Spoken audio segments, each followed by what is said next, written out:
Was there an Adam? Was there an Eve? Or did we evolve from what we conceived? Hey, everybody, this is Harvey Sluggo Wasserman. Welcome you to the 77th. This is the 77th Grassroots Emergency Election Protection Coalition Zoom call. We are also podcast at PRN Radio at 5 p.m. Eastern Time on Thursdays. I'm glad to be joining with you. This is the shortest day of the year. This is the solstice. The days get longer after tomorrow morning around 9 o'clock LA time, so we can all welcome that. I'm happy to announce, or mixed to announce, that for the next 2 weeks, we will not be having these Zoom calls. You guys need a break. It's in the middle of the holidays. We will reconvene on January 10th at 5 p.m. Eastern Time, as always. You will get notifications and stuff, but for the next 2 weeks, enjoy the holidays, enjoy your families, and don't take it easy. There's so much going on. It's hard to imagine, and packing it all in, I think we need a break. So for the next 2 weeks, there will be no Zoom call. My listeners on PRN, however, I will be having shows.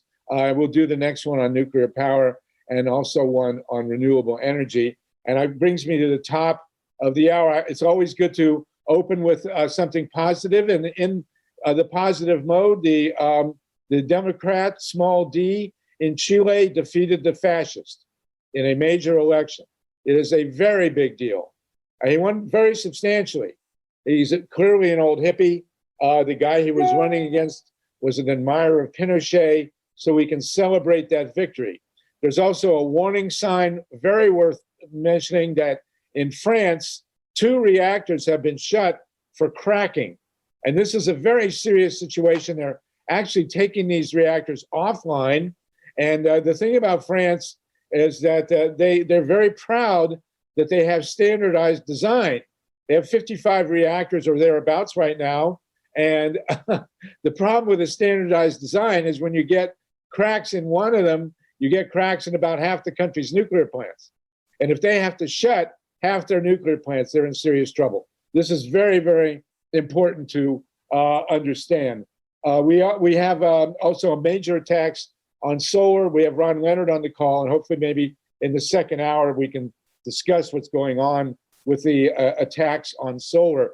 We have 80 people on the line. We're going to start with a report from Wisconsin that's been promised for a couple of weeks.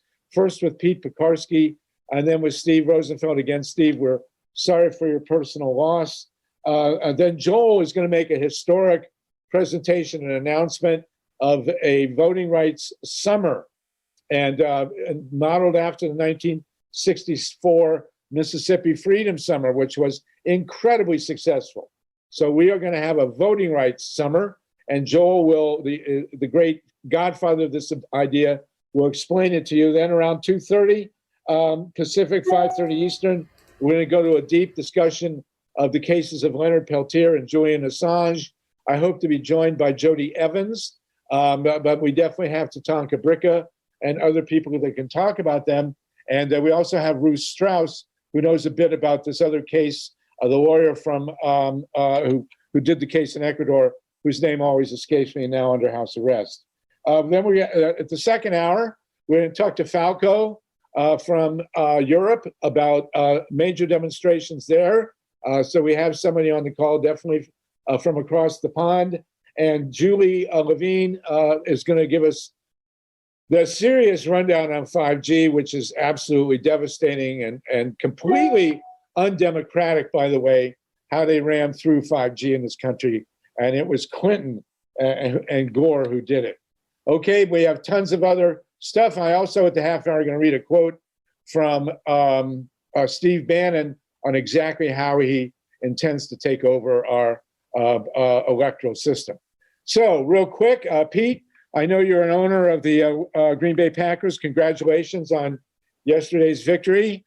And you're running for U.S. Senate, and then we'll go to Steve Rosenfeld, and we'll get a good rundown on Wisconsin. So you each have 5 minutes. Okay, Pete, go ahead. Harvey, thank you very much. As a fellow owner, I know you're an owner of the Packers also. Want to offer my congratulations on your victory yesterday. Anyway, yes, I am a candidate for the Democratic nomination for the United States Senate seat in Wisconsin, being decided next year. My campaign, in carrying out work I've done over the last 20 years, contributed to this program on many occasions, but the work I've done for a long time to protect our elections, has filed 2 notices of claim to make certain that the election laws in the state of Wisconsin are followed. The first one was a month or so ago, back in October, and that was a claim under the Wisconsin Constitution to try and prevent from happening here what happened nationally with the 2000 election. The basic problem was that the Wisconsin Constitution guarantees the right to a secret ballot. All votes must be by secret ballot. Of the 3.2 million votes cast in November of 2020, about 600,000 were not by secret ballot. If the Trump people had come in after the election and complained about that, they could have gone to court and said, these were not secret ballots. Wisconsin Constitution says you can only count secret ballots, and they could have been thrown out by a judge, if he had support on the Wisconsin Supreme Court, backed up by 5 members of the United States Supreme Court in Washington. That didn't happen. We were very fortunate. As a responsible candidate for the Democratic nomination, I don't intend to rely on luck going forward. So we moved to stop it. We just asked them to stop putting identifying information on ballots, which happens in 41 cities, including the city of Milwaukee. They put that identifying information on ballots, which are centrally counted. So we just asked them to please stop putting the identifying information on the ballots.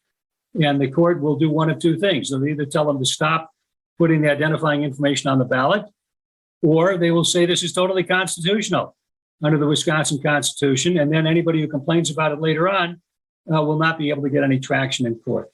So that matter is pending. Procedurally, we filed it with the Wisconsin Elections Commission. They may find themselves in court very rapidly. The 40 cities involved have 4 months to figure out what they want to do. They're about halfway through that period. The second issue involves the electronic voting systems in Wisconsin. This group and others have discussed the problem with using uninspected software, private software, which is what is used in Wisconsin. There are various regulations and laws governing the use of software in Wisconsin. Bottom line is, if you're going to use an electronic voting system in Wisconsin, it has to be certified by the State Elections Commission.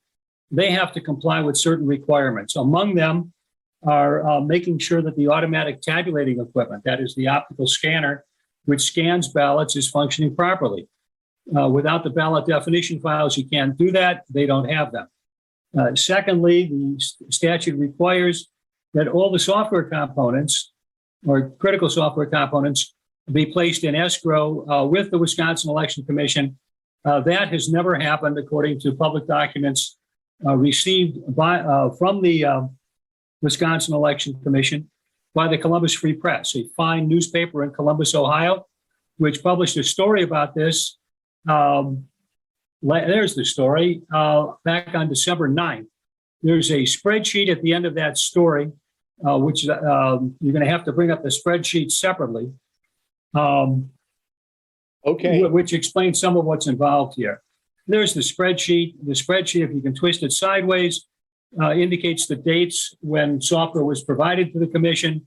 And if you take a look at it, you'll see that no software came in with respect to 3 of those systems, no software came in 2020.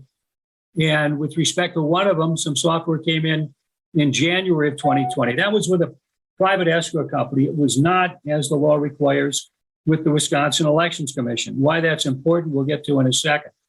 Anyway, they didn't have the ballot definition files, so they had no way to determine whether the automatic tabulating equipment was working properly. If they didn't have that ability, they had no authority to certify the systems, which has been the case for a very long period of time.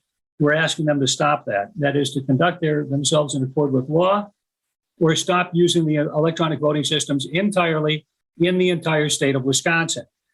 There are a couple other, let me go back to the issue of the problem with them not having the software. One of the other problems, in addition to the fact they can't look at it and figure out what's in it and see whether, as the law requires, the software instructions actually correspond to how the votes are being counted. Without those files, they can't do that. So they didn't do it, never should have certified the equipment. The recount laws in Wisconsin require that a candidate of a recount can get access to the software components. For that to happen, the commission has to have the software components, but as I mentioned, they don't have them. And what happened in 2016 was that instead of getting the software immediately, and there was a recount in Wisconsin in 2016, they litigated for 4 years. And at the end of that period, they finally came up with a procedure by which one of the participants in the recount could get access to the software component. The problem is that by that time, one of the other participants in the recount had already, and this is a recount of the presidential election, had already been president of the United States for over 3 years. If the same thing happens this time around, now the state of Wisconsin, that is, if they are unable to provide access and there's a recount in various races, the state of Wisconsin could be left without a governor, the 5 statewide officials, a U.S. senator, the 8 members of the House, the 99 members of the Assembly, and 17 members of the Senate, in the event they were all, unlikely to be sure, they were all involved in a recount. So what we've asked is that they conduct themselves in accord with law. We have a copy of, I think in chat, Steve Caruso put a copy of the article. And we're trying to put in chat a copy of the actual notice of claim filed today, which is being filed today with the Attorney General. It's addressed to the Wisconsin Elections Commission by statute. It has to go to him. So we're trying to put that in chat. And what we're asking for is, first off, that they conduct themselves in accord with law, and further that they handle the ballot definition files in a responsible manner. So those will be available for every ward in the state of Wisconsin when they're supposed to be, then get a permanent injunction to that effect. And if they can't conduct themselves in accord with law, then we're asking, or we'll ask them either to agree or a court to order them to stop permanently the use of electronic voting systems for any purpose in the state of Wisconsin. So that's on the electronic voting system side, and I already talked about what's going on on the constitutional side. There is no way that this should be discussed in 5 minutes, but Harvey gave me 5. I'm happy to try and help out. So that is a brief summary of what's happening. You've opened the door. We will follow up on this. Ray Lutz, the great guru of audits and recounts, is on the call. Are you in touch with Ray? You and Pete and Ray, you should be in touch with each other. Also, Hetty Tripp is in touch with the Attorney General of Minnesota. We do recall that in 2016, you and Bob Fitrakis went in with Jill Stein and challenged these kinds of things in Wisconsin, and got the cold shoulder, to put it mildly, from the Clinton campaign. So I'm sorry, who went in and talked to the Clinton campaign? You guys went into Wisconsin, Jill Stein with Bob Fitrakis after 2016. And so a lot of these issues appear to be unresolved. I think it'd be great if you can hook up with Ray Lutz and Pete, if you guys will put your heads together. This is really serious stuff. Thank you so much, Pete, for that. Much appreciated. You're welcome. I'll be happy to opine a little bit on redistricting when Steve gets done talking about it. Okay. Steve Rosenfeld is up next, I think. Yes. Let me wish everybody a very happy New Year. We're doing it through the campaign to the extent you can support us. It's Pekarsky for Wisconsin.com. Pekarsky, F-O-R, Wisconsin.com. We've got the issues there. Material about this will be there. Follow it. Let us know what you think. Very good. We're going to go straight to Steve Rosenfeld now. Steve has been covering the situation in Wisconsin. I'll get to people with their questions later. Steve, again, condolences, and tell us, segue from what Pete just told us to what you know. Yeah, hi, thanks everybody, and thanks Harvey for that. I do want to welcome, by the way, JODIE Evans has joined us and will be with us in the second half hour. Go ahead. Yeah, so I want to just very briefly mention why Wisconsin is more dangerous than what we saw in Arizona, and use that as an example to segue into what is the Justice Department really doing about voting rights. So the whole Arizona fraud was a disinformation bonanza. I'm just looking at some notes here, so I'm staring to the side. So it perpetuated all kinds of doubts about who was the outcome, but they couldn't produce any proof that the results were inaccurate. Now, that's not what you heard on right-wing media. You just heard doubts. But and that obviously set a template that many Republicans, a script that they're still following, pro-Trump Republicans, not other Republicans. What's happening in Wisconsin is different because you have elected legislators and you have sheriffs who are attacking election officials. And what they're doing is they're trying to drive them out of their jobs. They're calling for them to be arrested. And it's a big abuse of power because there's really no remedy. There's no, unlike a courtroom, there's no standards where a judge will say, well, these are the rules of evidence. What are the facts? The only remedy is waiting until the next election and voting these people out of office.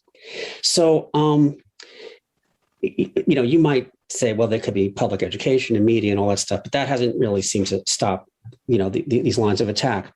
Now, this is really interesting because you have this very aggressive attack on election officials, and this includes the statewide board, the top folks in obviously blue epicenters, Green Bay, Madison, those counties.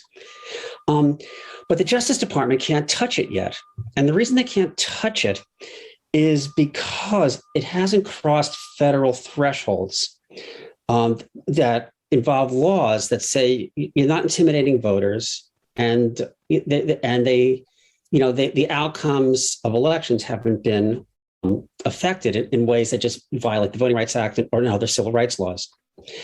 So I spent a lot of time about 2 or 3 weeks ago going through everything the Justice Department has done thus far, and a strategy is emerging. And I'll just try to be very succinct and say what it is, and so people can actually look at this if they want to, or talk to me, or whatever. You posted an article. You'll put the link to your article. Yeah. I'll put this in the chat. Yeah. So the thing is this: we all know that the Supreme Court in 2013 took away the biggest enforcement mechanism in the Voting Rights Act, which allowed the Justice Department to administratively look at any change in election law or policy or procedure in states that had a history of discrimination and administratively say, no, you can't do that. You can't pass that. It was called preclearance. So that's gone. So what can they do? Well, there are sections that remain in the Voting Rights Act and in other civil rights laws that more or less have been upheld by the Supreme Court, including this Supreme Court. And they're trying to rely on some of those to basically make the arguments that different types of arguments. And so what they've done is they've given speeches. This is Merrick Garland. This is Kristen Clark. And they've written letters. They issued these statements called guidance, which more or less outline the standards by which they will put their evidence together and when and where they'll sue. So let me just give a couple examples. They sued Texas twice. The second suit against Texas was against redistricting. And they basically said flat out, you've got a racist map, and we can prove it by looking at the census and other government data. The first suit, they basically looked at this election reform bill that was rammed through, and they said, well, you're taking away the options for people with disabilities to vote. And this has to do with around the clock voting in Houston, Harris County, and other things like that. And they said that violates the parts of Section 2 of the Voting Rights Act that protect the rights of voters with disabilities. They also said that you cannot reject a absentee ballot return envelope because somebody didn't sign it the right way, because that was immaterial to whether that person was a registered or legal voter. And they didn't cite the Voting Rights Act there. They cited the Civil Rights Act of, I'm not sure if it was like the late 50s or the early 60s. Yeah, Eisenhower had a Civil Rights Act. Yeah. So the point there with this is that's pretty inventive, actually. when the Brennan Center sued over voter ID in Indiana and lost before the Supreme Court, they didn't come up with an argument that said, hey, this is immaterial. Go back to the standards of why something is eligible. Somebody is eligible legally or not as to be a voter. So those are examples of what they're kind of stuff, the way they're thinking. Okay. So then let me just give one other example, then I'll cut it off. So then they sued Georgia. Now, this is really important. This was another big election bill that, can't bring water to people in line and all this other stuff.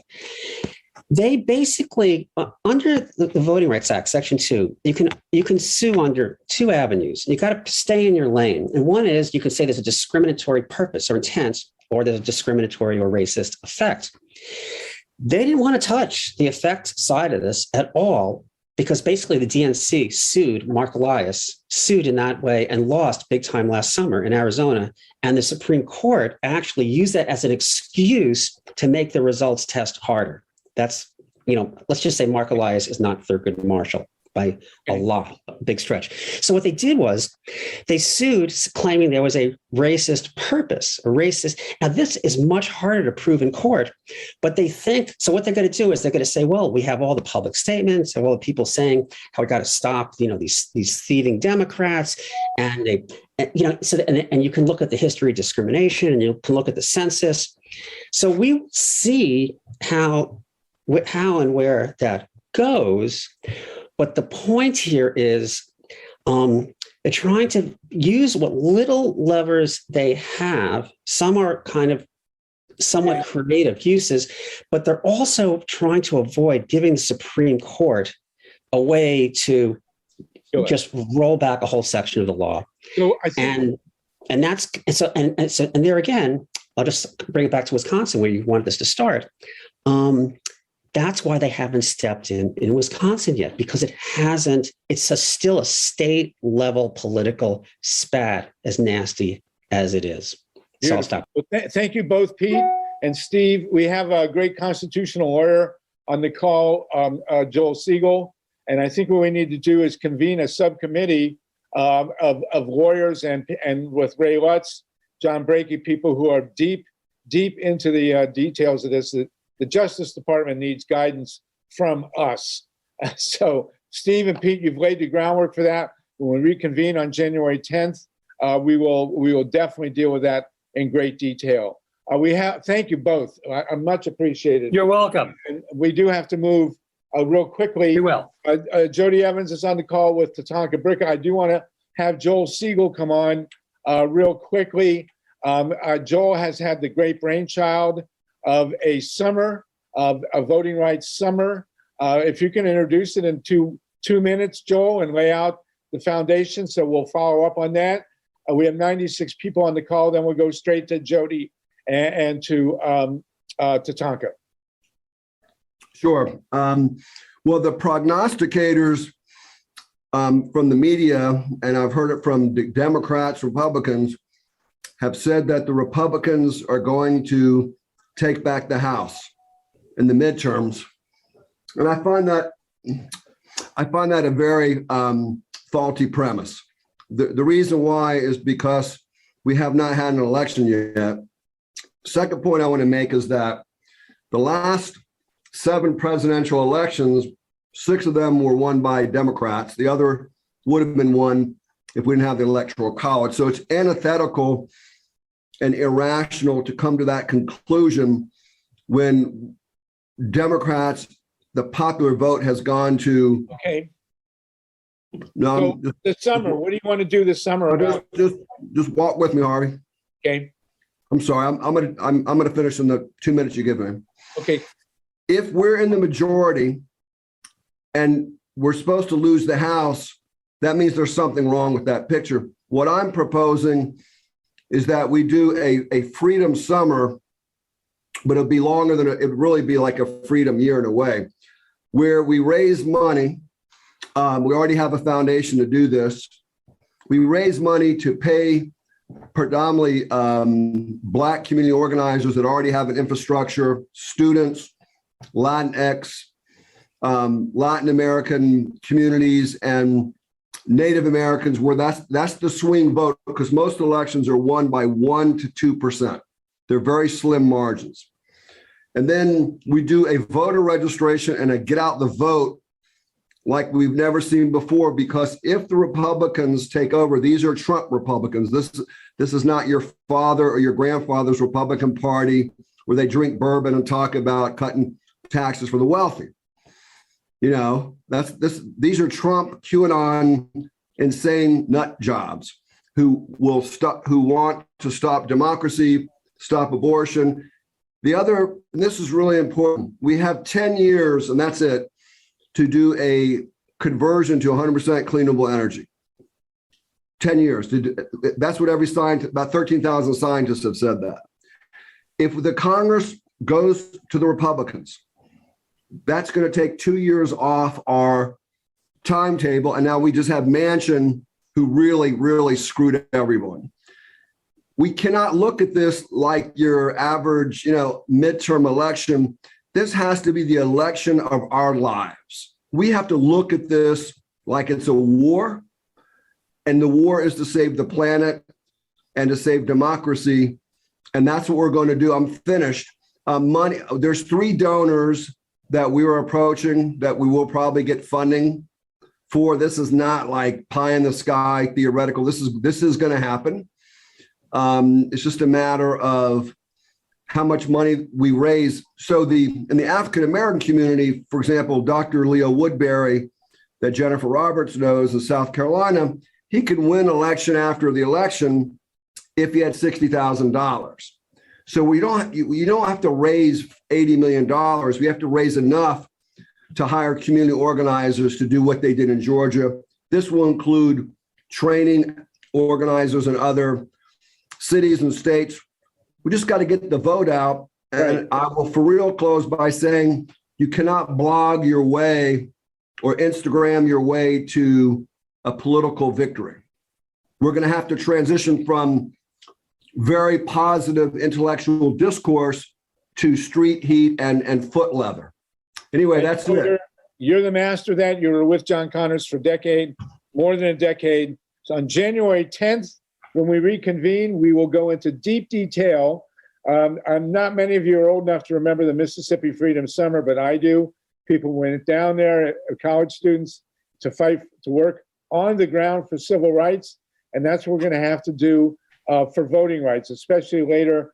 Steve Crusoe, if you'll put that Steve Bannon quote in the chat, it'll blow everybody's mind. And thank you Joel, you're the master of that. Thank you again, Pete, for giving us the rundown from Wisconsin. We'll stick with that.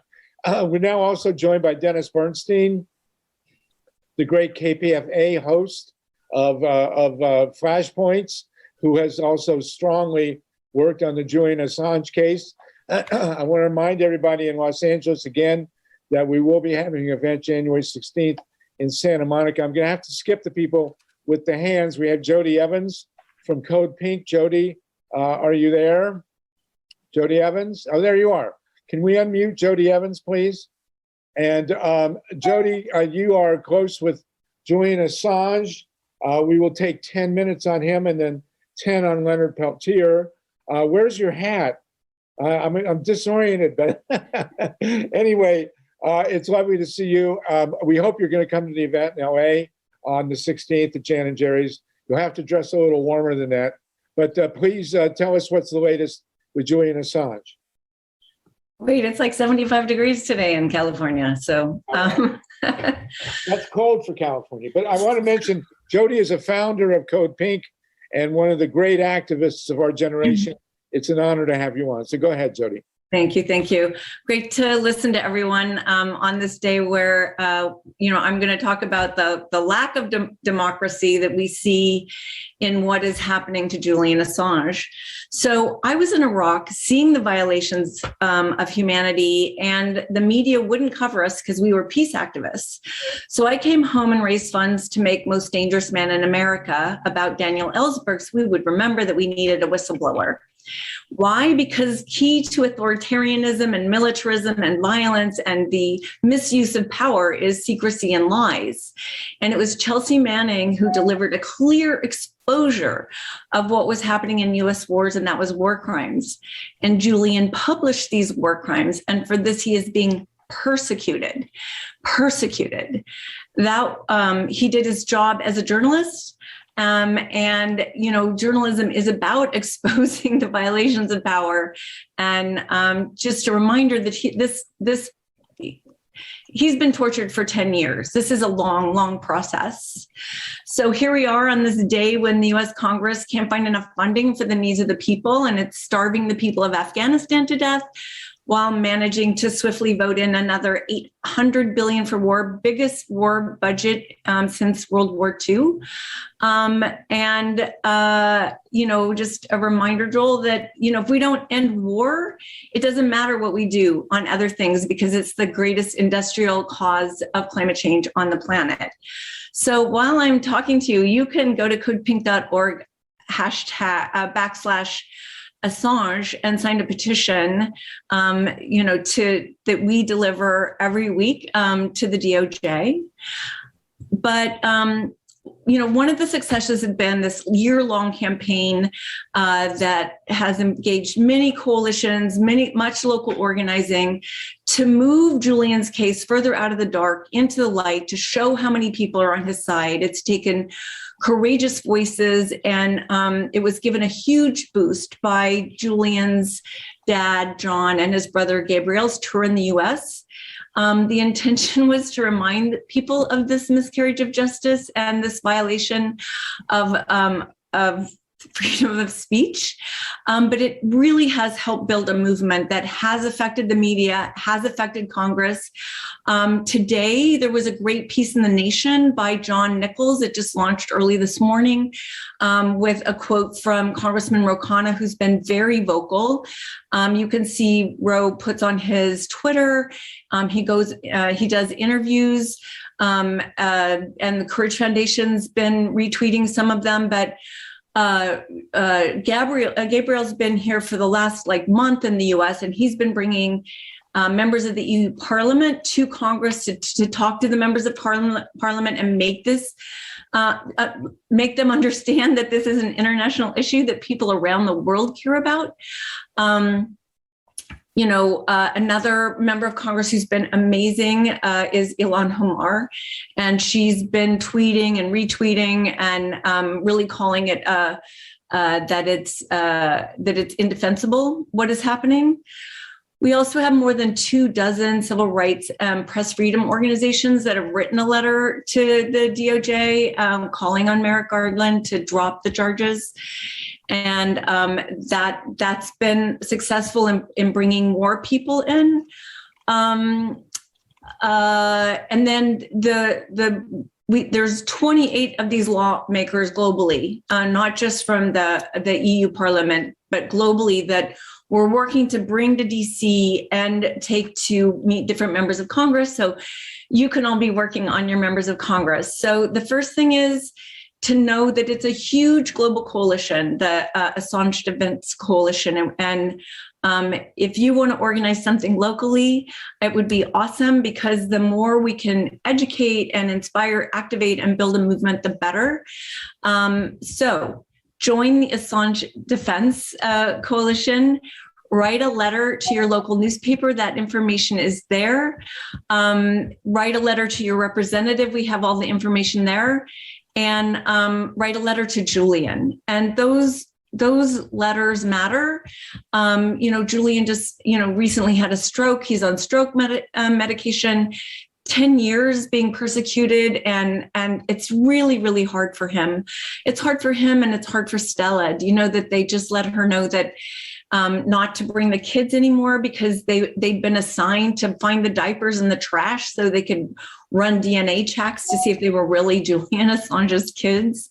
So AssangeDefense.org is where you want to go. You can get all the support you need to be there for Julian. And then, this is his third Christmas in Belmarsh prison. And people from around the world are calling for his freedom, and what is happening is a travesty. I want to bring up also that this weekend in the New York Times, they reported about the horrific drone strikes and how they kill way more kids than the U.S. has reported, and how the U.S. Military reports are not true given what's reported on the ground. And there's a whistleblower, Daniel Hale, that is in maximum security prison, and he said the same things that the New York Times said. And you can go to codepink.org/Daniel Hale, Hale is his last name, to sign a petition to get him, to free him. But right now, we just would really like to get him out of a maximum security prison. He's serving 45 months, and those drone pilots and those presidents that, demanded those drone strikes are not being held accountable at all. And he's go ahead, sorry. Sure. He's getting way more jail time than these people that stormed the Capitol, for God's sakes. For sure. And none of these people have broken the law. Not Julian Assange, not Edward Snowden, not the guy from Ecuador. It's sick. Ola Benny. He absolutely, Julian Assange has never committed a crime. His crime is informing the public, and look what they did to him. And I know that Hillary Clinton had a special thing for him because he revealed some of the Democratic Party's insider stuff. And it's outrageous that the Biden administration has continued with this prosecution. Well, and we need to remind people that the Biden administration is continuing the Trump administration. They're not continuing the Obama administration, where the Obama administration saw that they didn't think they had a case, where he's literally, pushing forward Trump administration. Terrible, terrible. I want to bring with you, if you don't mind, Jodie, the great Dennis Bernstein, host on KPFA, which is his show is nationally syndicated. I'm sure you guys know each other. Dennis' show is Flashpoints. Dennis, are you with us and unmuted so you can chime in here? I'm not sure we'll be able to play the song, but at least we can have you together with Jodie. We have 96 people on the call, by the way. Oh, I think I'm on. Hear me okay? Dennis, go ahead. Yes, Dennis, you're on with Jodie. Thank you. Thank you, Jodie. Just about all has been said.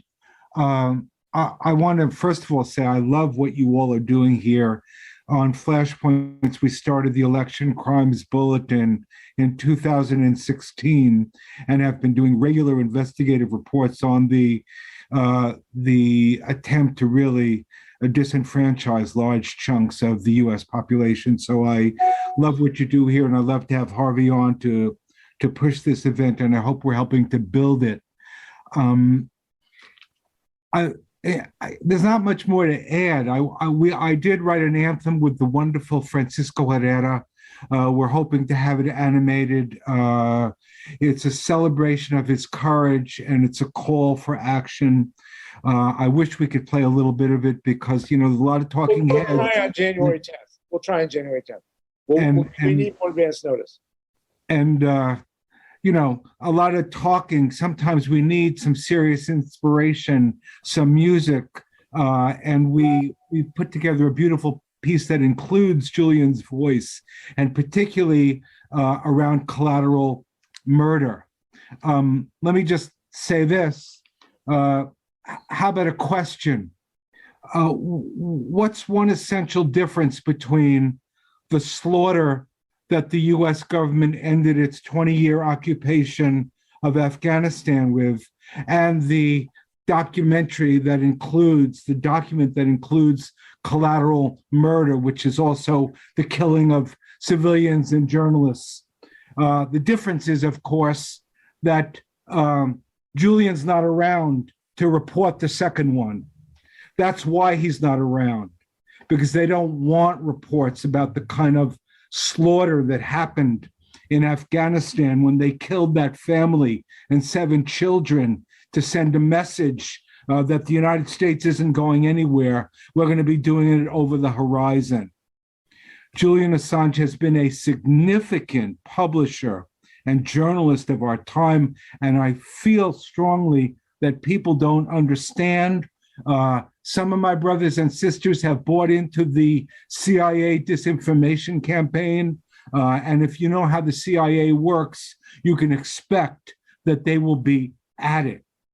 So I thank JODIE. I thank all the folks who are working on this.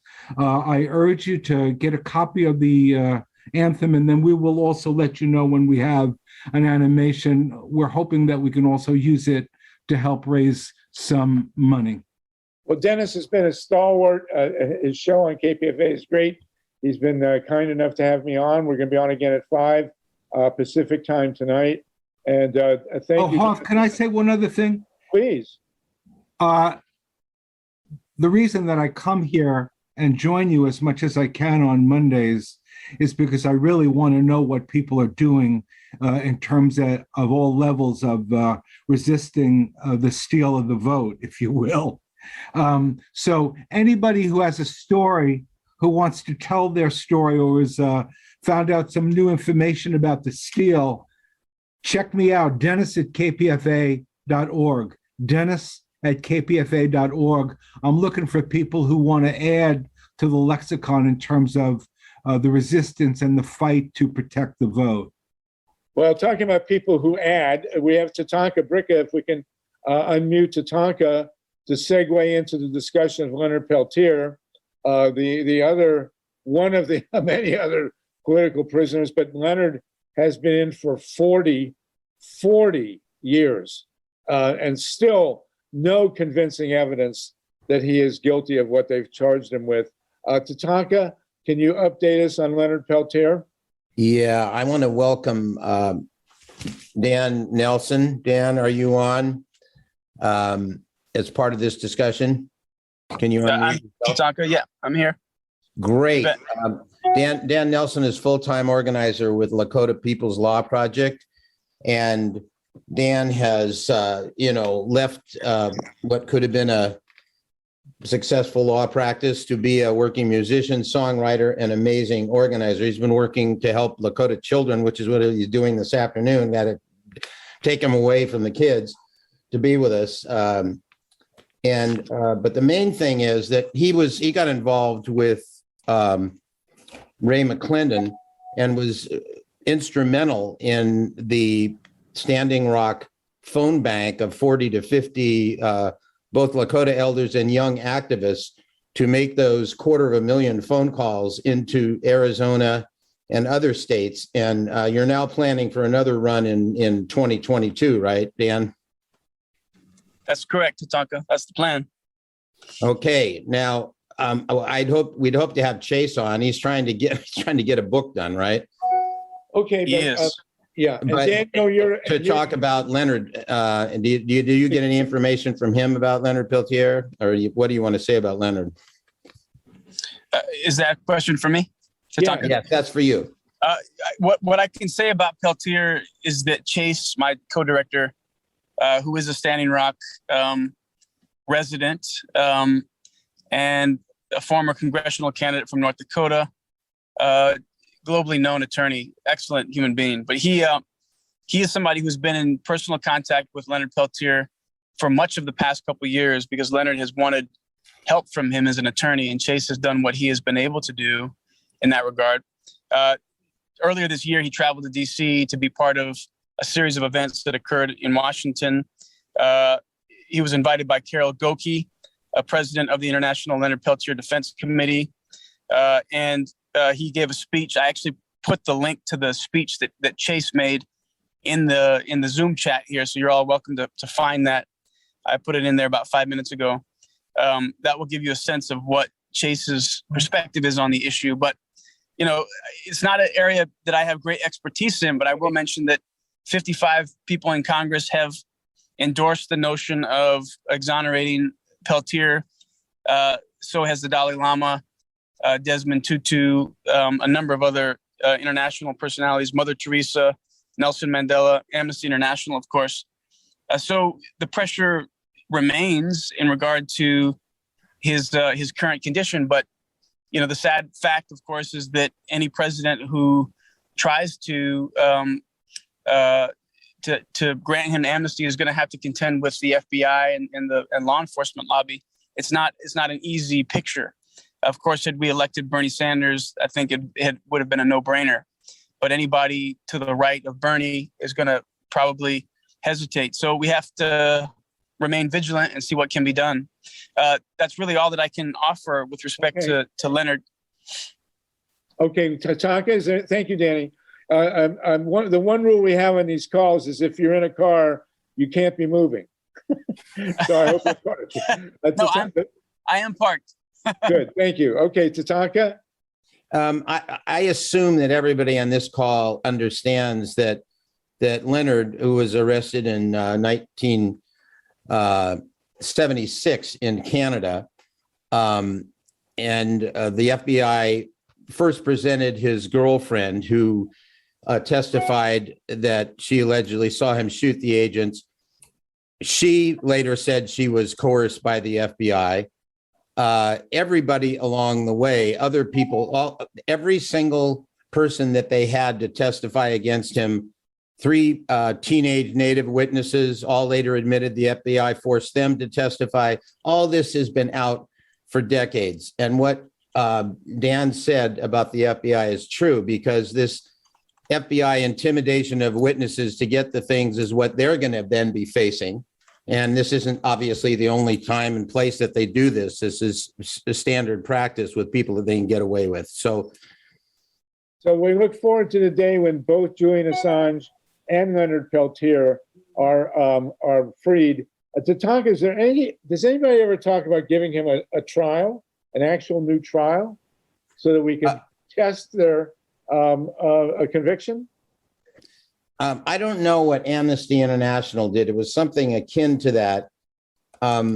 More recently, I mean, I guess the most recent person was Patrick Leahy that came out. That's what stimulated this conversation right now. And I asked Chase, I said, what differences? I mean, he's a respected senior senator, but there have been more powerful people, I think, than he who have lobbied for Leonard's release. He said, well, you know, you never know how these things are going to happen. Leahy has a lot of friends that are close to Biden. So anyway, that's all I know.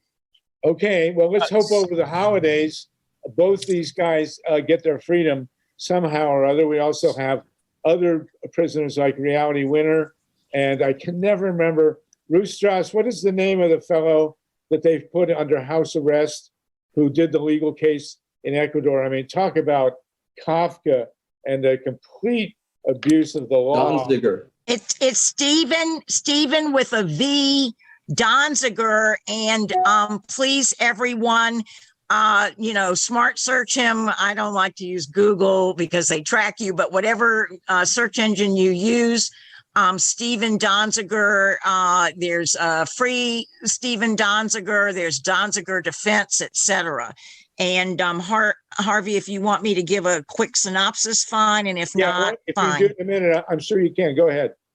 Okay. So he's a Harvard law person who is the rare entity who decided to do, human rights law as opposed to corporate law, goes to Ecuador, finds out that at that time it was Texaco, now taken over by Chevron, finds out that 16 billion with a B barrels of toxic waste have been put in the river in the Amazon in Ecuador. Children walking on the streets have this oily goo tar, that all over their feet, rashes, water polluted, etc. He does a case against Texaco. They decide they want it tried in Ecuador. He's successful. It's a $9 billion win. Texaco, taken over by Chevron, does not like that, so they decide to move it to New York for appeal. In the appeal, it's given to a judge who used to be a tobacco person. They want to get all Donziger's computer and phone records. He says, no, that's a misdemeanor, not a felony. They put him under house arrest. The U.S. prosecutor in New York did not want to take the case, did not feel he should take the case. And then this federal judge Kaplan got involved. You can't make this stuff up. He hires an outside law company who has ties to Chevron to prosecute Donziger. I guess he had contempt of court, which is not a felony. They put an ankle bracelet on him for 18 months. Then just about a couple of weeks ago, they sent him to prison, federal prison, and the only reason he is out and back in his apartment on an ankle bracelet is because of COVID.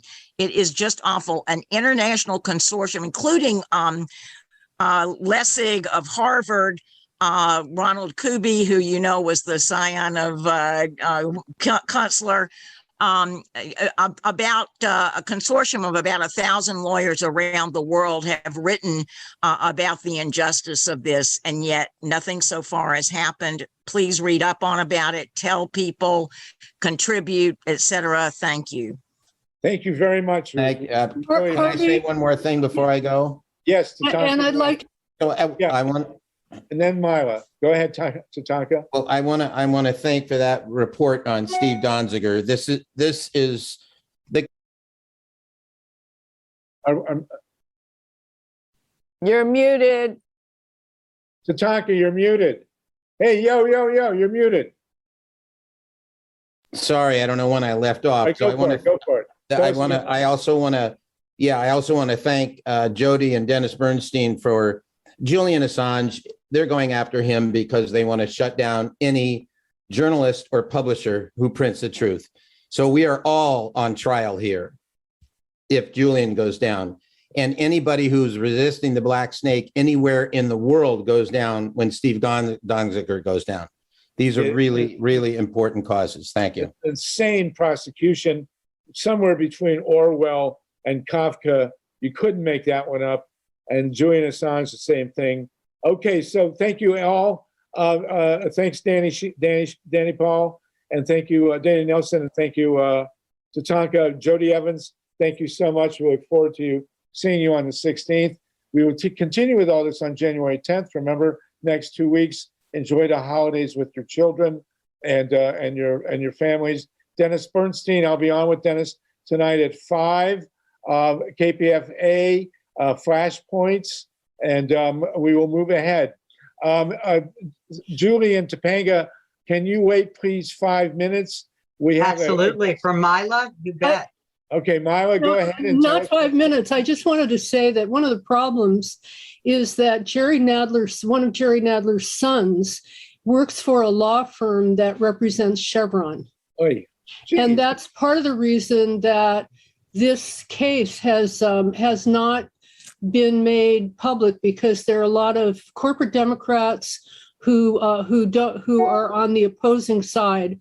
But the squad, Ilhan Omar and AOC and Cori Bush and other members of the squad have spoken out in Donziger's defense.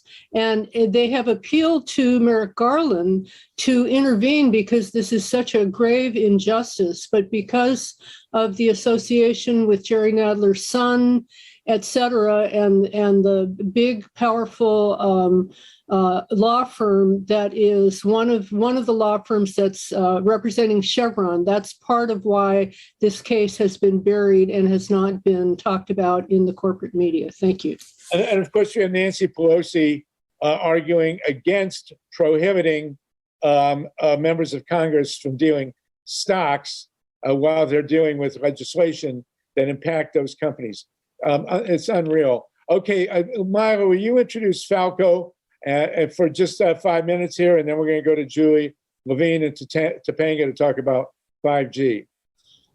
Okay, so Falco, I don't know how to pronounce your last name, so you're going to have to do that for me. But I think that, I've gotten to know Falco recently, and he's a wonderful anti-fascist peace activist.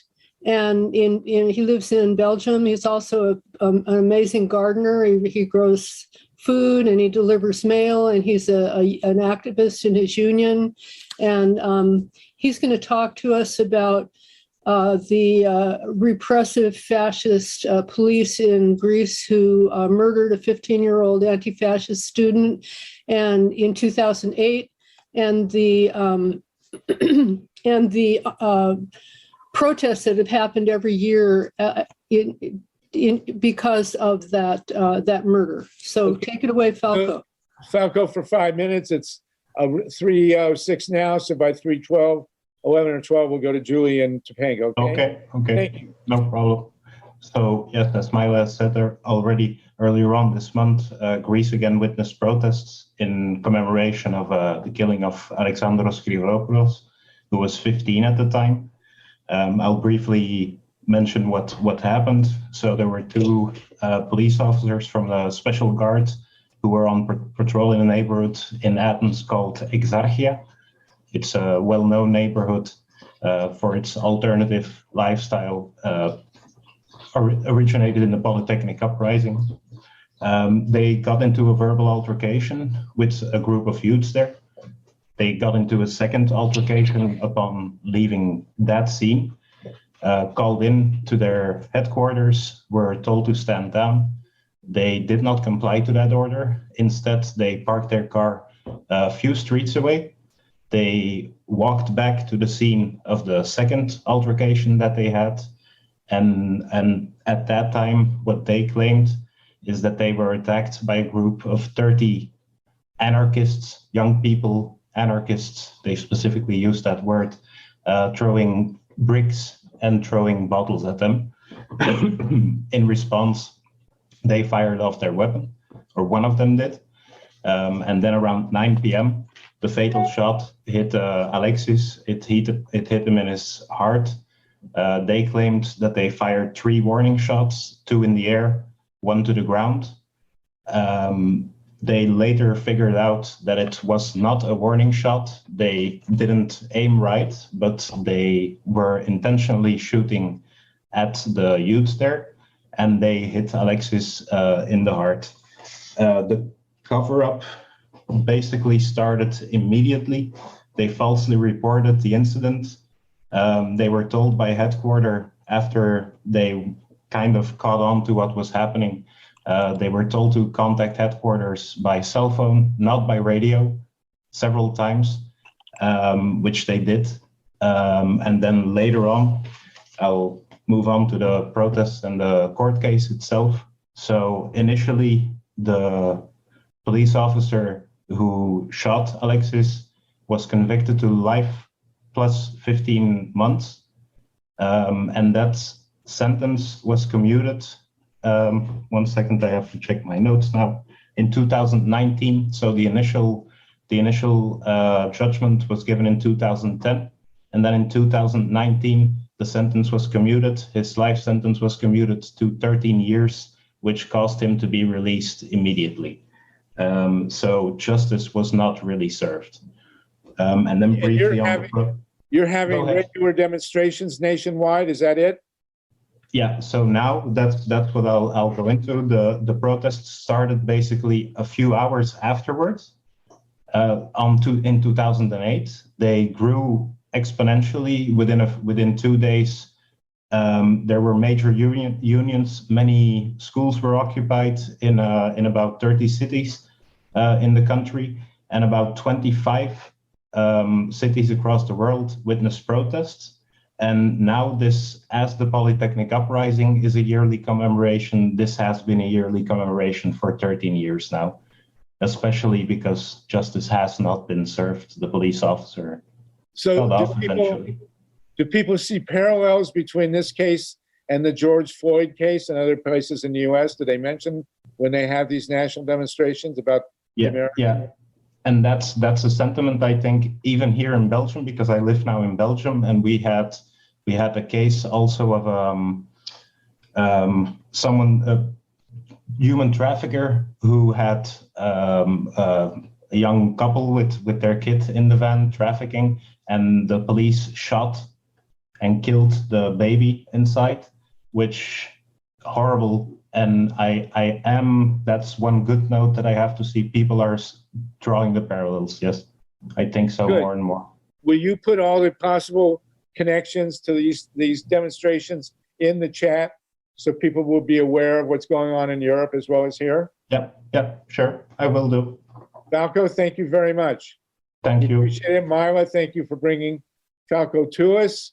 We're right on time now, only 11 minutes late. We appreciate your coming to us all the way from Europe. Was there an Adam? Was there an Eve? Or did we evolve